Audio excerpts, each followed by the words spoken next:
बच्चों, आप सभी का हमारे चैनल आइडियल डे क्लासेस में स्वागत है। बच्चों, आज हम आपके लिए हमारा घर हमारा विद्यालय चरण 2 प्रयास पुस्तिका कक्षा 6 से 8 यानी कि जिसमें कक्षा 6 भी रहेगी, 7 भी और 8 भी रहेगी का प्रोजेक्ट 7 लेके आए हैं। प्रोजेक्ट कार्य 7 है और प्रोजेक्ट कार्य 7 में किस विषय संबंधित है? ये गणित विषय से संबंधित है।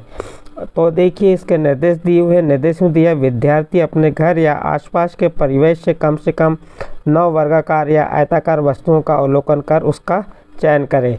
क्या करना है बच्चे? विद्यार्थी को अपने आसपास या परिवेश में कम से कम 9 ऐसी वस्तुएं जो वर्गाकार हों या आयताकार, उनको क्या करना है? उनका अवलोकन करना है, यानी उनका पता करना है और उन वस्तुओं की लंबाई एवं चौड़ाई सेंटीमीटर में मापकर निम्नांकित सारणी को पूरा करना है। जो सारणी दी इसको पूरा करना है। देखिए, सारणी में क्या दिया, क्या मांग दिया? वस्तु का नाम, वस्तु की लंबाई, वस्तु की चौड़ाई, परिमाप और क्षेत्रफल। और हमने अधिकतर यहाँ सबसे जो आकृतियाँ ली हैं वो कैसी आकृति हैं? आयताकार आकृति हैं। तो इसलिए हमको आयत की परिभाषा मालूम होनी चाहिए। आयत की परिभाषा क्या होती है? जिसकी आमने सामने की भुजाएं बराबर होती हैं वो क्या कहलाता है? आयत कहलाता है। और आयत का परिमाप क्या होता है? तो आयत का परिमाप निकालना है तो चारों भुजाओं का योग। और आयत का क्षेत्रफल का सूत्र क्या होता है? लंबाई गुणित चौड़ाई। यह आयत का परिमाप का सूत्र भी हो सकता है। तो देखिए, हमारे को सबसे पहले यहाँ पे दिया है क्या? बिस्किट। ये बिस्किट दिया है। बिस्किट की लंबाई 5 सेंटीमीटर है, चौड़ाई 2 सेंटीमीटर है। तो हमको क्या निकालना? परिमाप। परिमाप कैसे निकालेंगे? तो हम इसका चाहें तो हम इसको जोड़ दें। लंबाई यानी कि 5 5 10 और चौड़ाई 2 है तो 2 और 2 4, 10 4 14। तो ये परिमाप कितना आ जाएगा? 14। क्योंकि देखिए, ये हम चित्र के माध्यम से आपको बता रहे हैं। ये लंबाई 5 हो गई, इसके सामने भुजा ये भी 5 है और चौड़ाई कितनी है? 2 और ये 2। देखो, 5 में 2 जोड़े 7, 7 में 5 जोड़े 12, 12 में 2 जोड़े 14। इन चारों भुजाओं का योग क्या कहलाता है? परिमाप कहलाता है। यदि हम ऐसा नहीं निकालना तो इसको सूत्र के माध्यम से निकालेंगे। 2 गुणित कोष्टक में लंबाई धन चौड़ाई। तो लंबाई कितनी हो गई हमारी? 2 गुणित लंबाई है 5 और चौड़ाई 2। 5 और 2 कितना हो गया? 7 और 7 में 2 जोड़े, वो 7 में 2 का गुणा किए तो 14। इस प्रकार से परिमाप निकाल सकते हैं हम इसका। अब इसका क्षेत्रफल निकालना है। तो क्षेत्रफल क्या होता है? लंबाई गुणित चौड़ाई। क्षेत्रफल का सूत्र क्या होता है? लंबाई गुणित चौड़ाई। तो 5 का 2 में गुणा कर दी, 5 दूनी 10, तो ये 10 आ गया। और सेंटीमीटर का सेंटीमीटर में गुणा की तो सेंटीमीटर का वर्ग। तो इस प्रकार से कितना हो गया? 10 वर्ग सेंटीमीटर। परिमाप कितना हो गया? 14 सेंटीमीटर। और आपका क्षेत्रफल हो गया 10 वर्ग सेंटीमीटर। और लंबाई कितनी है? 5 सेंटीमीटर, चौड़ाई 2 सेंटीमीटर। ये हमने क्या की? बिस्किट की लंबाई नापे और चौड़ाई भी नापे, उसके बाद उसका परिमाप निकाल लिए। तो आप इसी प्रकार आप बिस्किट की लंबाई चौड़ाई नापेंगे, जितनी लंबाई आएगी सेंटीमीटर में, चौड़ाई जितनी आएगी उन्हें लिख देंगे, फिर परिमाप निकाल देंगे।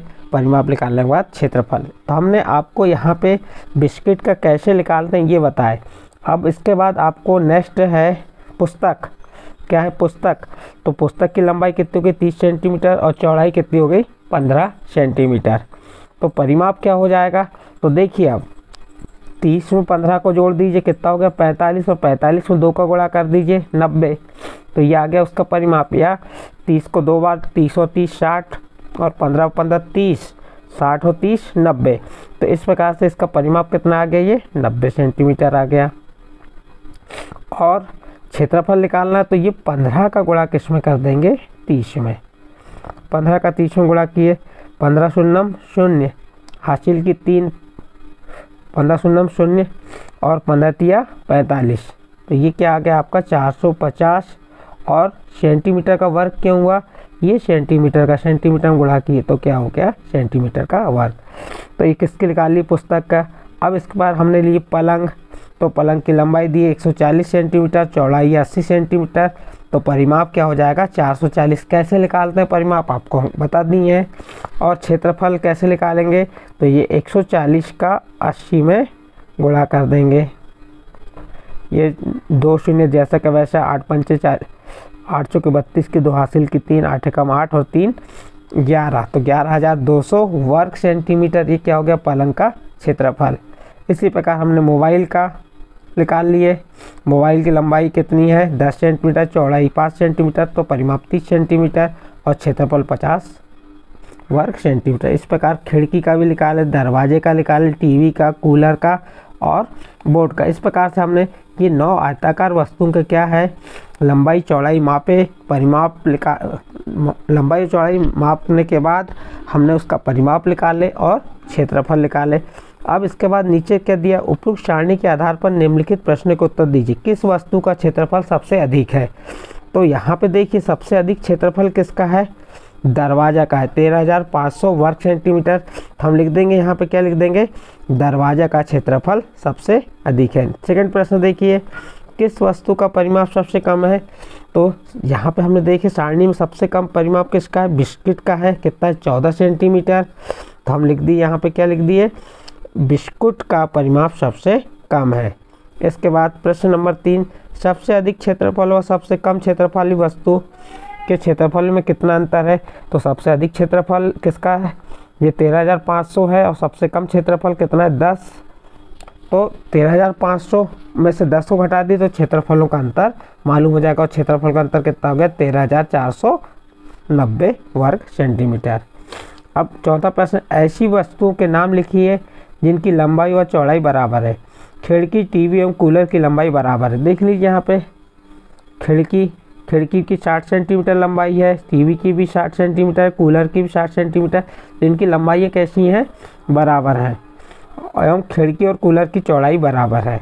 तो यहाँ आप लिख देंगे ऐसी वस्तु जो है जिनकी लंबाई चौड़ाई बराबर है वह लिख देंगे। तो इस प्रकार से बच्चों हमने इस प्रोजेक्ट कार्य के माध्यम से जो हमारे परिवेश के आसपास जो वस्तु है उनका जैसे आयताकार हो या वर्गाकार हो उनकी लंबाई चौड़ाई मापकर उनका परिमाप और क्षेत्रफल निकालना सीखेंगे। तो ये प्रोजेक्ट कार्य आपके मेन एग्ज़ाम के लिए भी महत्वपूर्ण है और आपकी दैनिक जो गतिविधियाँ हैं उनमें भी इसका बहुत ज़्यादा महत्व होता है। ठीक है बच्चों, यदि आपको हमारा ये प्रोजेक्ट कार्य जो समझाया गया समझ आया हो तो हमारे चैनल आइडियल देव क्लासेस को सब्सक्राइब कीजिए, लाइक कीजिए और अन्य ग्रुप में शेयर ज़रूर कीजिए।